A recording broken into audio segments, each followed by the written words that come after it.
Hi, I'm Dr. Tobisch with Whitefish Chiropractic. If you struggle with tension and headaches here at the base of the skull in this suboccipital region, this video is for you. Next up, I'm going to show you some easy things that you can do at home to get some relief. First thing we're going to look at is just going to be some soft tissue smashing up into these tight, tender suboccipital muscles. This is one of the many places where a racquetball works great. So we're going to take this racquetball, lay on your back, and we're just going to use this ball to gently start to smash into these tight and tender tissues. So we'll have you lay down on your back.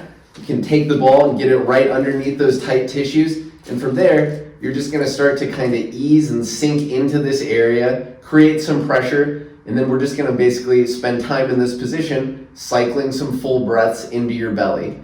Give yourself a couple minutes. As you feel the tissue start to loosen up, you can move the ball and kind of find the next tight and tender spot, but give yourself a couple minutes on each side.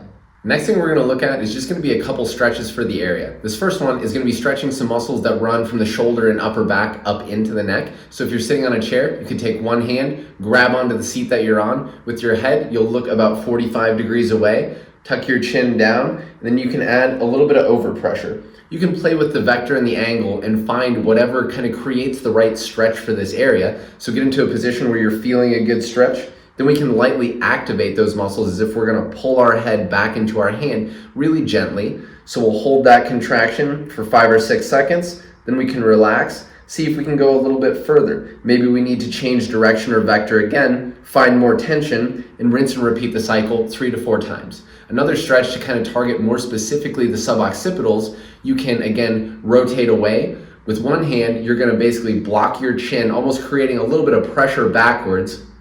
Tuck the chin down. Then with your other hand, you can create more overpressure to create a bigger stretch. So again, play with the vector and angle, find whatever creates a good stretch up in that tight area for you. Get into that position. You can hold for 6 or 7 seconds. Then again, we can add some contraction as if we're going to tilt our head back into this backside hand. So contract, pull your head back into that hand, hold for 6 or 7 seconds, relax. Then again, maybe you can go deeper, maybe you need to change the angle, but again, you can do 3 to 4 cycles of that one as well.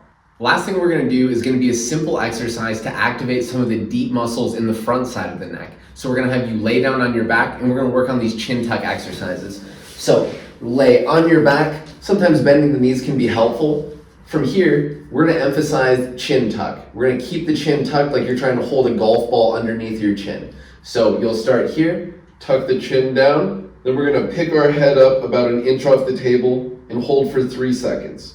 If you're doing that and feeling the front of your neck work really hard, that's perfect. We love that. If you're doing it and you're still just feeling your suboccipitals working really hard, we'll cut out the last part where you pick your head up. So instead of picking up, we're just going to have you tuck down, hold for 3 or 4 seconds, come back out of it. Whichever one works best for you, do a couple sets of 8 reps.